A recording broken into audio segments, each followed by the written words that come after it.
देश में एक मुद्दा जो हमेशा गरमाया रहता है, चाहे चुनाव हो या आम दिन हो।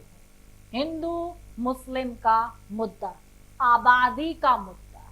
चाहे नेता इस पर बात करते हो या आम जनता चाय के वक्त इस बारे में बात करने बैठ जाती है। नमस्कार, मैं हूं आपके साथ स्वाति सिंह और आप देख रहे हैं इंडिया न्यूज। आज हम कुछ दावों पर बात करेंगे कि देश के अंदर कितने दावे किए जाते हैं। हिंदू की आबादी कितनी है, मुसलमानों की आबादी कितनी है, क्या मुसलमान हिंदुओं को कम कर रहे हैं, मुसलमान अपनी आबादी बढ़ा रहे हैं। आखिरकार मुसलमान देश में अपनी आबादी कब तक कितनी बढ़ा लेगा।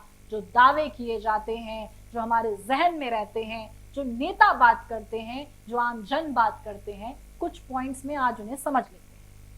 भारत में अब हिंदुओं से आगे निकल जाएंगे मुसलमान। क्या बढ़ जाएगी मुसलमानों की आबादी?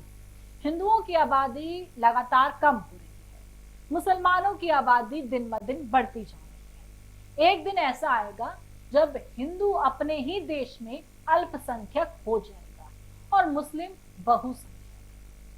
अब इस बात में कितना दम है, चलिए जान लेते हैं।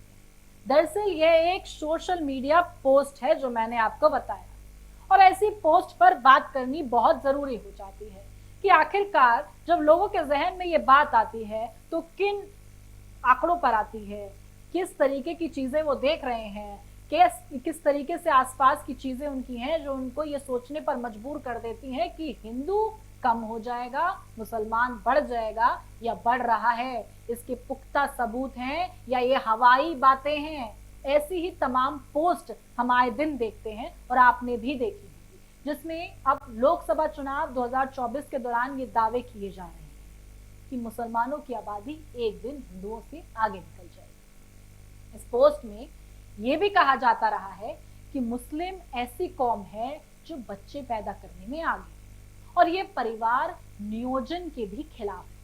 दरअसल हाल ही में प्रधानमंत्री की आर्थिक सलाहकार परिषद EACPM की एक नई रिपोर्ट के बाद ऐसी भ्रामक पोस्ट सोशल मीडिया पर सर्कुलेट हो रही है। अब जरा रिपोर्ट को समझते हैं और कुछ आंकड़े पेश करते हैं और फिर उस पर बात करते हैं, हवा में बात नहीं करते। आपको बता दें कि सत्ता पक्ष और विपक्ष के नेताओं के बयान भी हम जान लेंगे। क्या है प्रधानमंत्री PM की सलाहकार परिषद की नई रिपोर्ट? इस रिपोर्ट में खुलासा हुआ कि भारत में 1950 से 2015 के बीच हिंदुओं की आबादी 7.82% घट गई। वहीं मुसलमानों की आबादी में 43.15% की बढ़ोतरी हुई। हिंदुओं की आबादी हिंदू बहुल नेपाल में भी घटी है। इस रिपोर्ट के आते ही देश में बहस और विवाद का सिलसिला शुरू हो गया। परिषद ने ये आंकड़े 167 देशों में 1950 से 2015 के बीच आए जनसंख्या की बदलाव के अध्ययन के बाद जारी किए। इन देशों में बहुसंख्यक उन्हें माना गया है जिनकी आबादी 75% से अधिक है। वहीं अमेरिका की शोध संस्था की बात की जाए, जहां 2020 के अनुसार उसके मुताबिक भारत में मुसलमानों की दूसरी सबसे बड़ी आबादी है। पहले नंबर पर इंडोनेशिया और दूसरे नंबर पर अगर बात करें, या फिर तीसरे नंबर पर अगर पहले हम बात कर ले तो पाकिस्तान है। रिपोर्ट पर कई पार्टियों ने सवाल उठा दिए, जहां पर राजद नेता तेजस्वी यादव ने कहा है कि केंद्र सरकार ने जनगणना किए बिना हिंदू और मुस्लिम आबादी का निर्धारण कैसे कर लिया।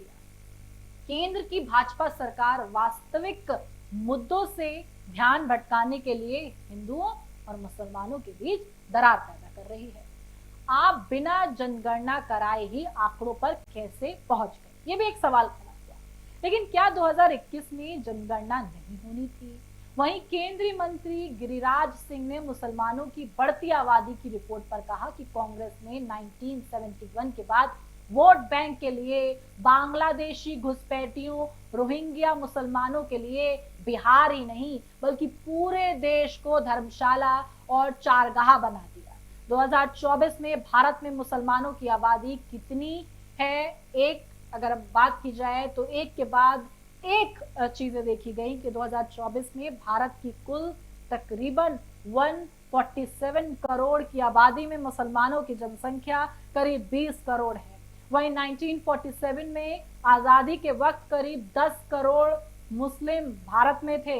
बंटवारे के बाद इसमें से करीब 6.5 करोड़ मुसलमान पाकिस्तान चले गए, जबकि करीब 3.5 करोड़ मुस्लिम भारत ही रह गए। अब आइए कुछ रिसर्च की गई चीजों पर भी नजर डाल लेते हैं। आंकड़ों की बात की जाए, उसकी पड़ताल करते हुए मुसलमानों को लेकर समाज में गढ़े गए झूठ की परतें चलिए खोल लेते हैं। हकीकत है कि जिस तरीके से दावा किया जाता है कि मुस्लिम आबादी एक दिन हिंदुओं से आगे निकल जाएगी, अब हकीकत क्या है? दिल्ली यूनिवर्सिटी में प्रोफेसर राजीव रंजन गिरी कहते हैं कि हिंदुत्व का झंडा बुलंद करने वाले लोग कहते हैं कि एक दिन मुसलमानों की आबादी जनसंख्या में हिंदुओं के पीछे छोड़ देगी। इस बारे में अगर बात की गई तो पता लगा कि किस तरीके से ये दावा आया कि 1000 साल के बाद भी ऐसी स्थिति नहीं हो पाएगी। ये मॉडल है पॉलीनॉमिनल ग्रोथ मॉडल, जिसके मुताबिक 1951 में हिंदू की आबादी 30.36 करोड़ थी, जो 2021 में बढ़कर 115.9 करोड़ होने का अनुमान है। वहीं 1951 में मुस्लिम आबादी 3.58 करोड़ थी, जिसके 2021 तक 21.3 करोड़ होने के अनुमान लगाए गए थे। इधर एक और दावा है कि मुस्लिम ज्यादा से ज्यादा बच्चे पैदा करते हैं। अब इस दावे की हकीकत क्या है? 2011 की जनगणना के मुताबिक कुल जन्म दर के लिहाज से देखा जाए तो हिंदुओं की कुल जन्म दर 2.0 के मुकाबले मुसलमानों की जन्म दर 2.3 है। राष्ट्रीय परिवार स्वास्थ्य सर्वे के आंकड़ों के अनुसार 1992 से 2015 के बीच हिंदुओं और मुसलमानों के बीच फर्टिलिटी गैप 1.1 से घटकर 0.5 रह गई। 2015-16 से 2019-21 के बीच मुसलमानों में कुल जन्म दर तकरीबन 10% घटी है। ऐसे में कई दावे किए जाते हैं कि मुसलमान बच्चे पैदा ज्यादा करते हैं, हिंदू कम हो जाएंगे, मुसलमानों की आबादी बढ़ रही है। ये भी एक दावा है। अगर इस पे एक करके बात की जाए तो ये दावे सरासर झूठे साबित होते हैं जब आंकड़ों की बात होती है। इससे जुड़ी तमाम जानकारी के लिए हमारे साथ बने रहें और देखते रहें इंडिया न्यूज़। धन्यवाद।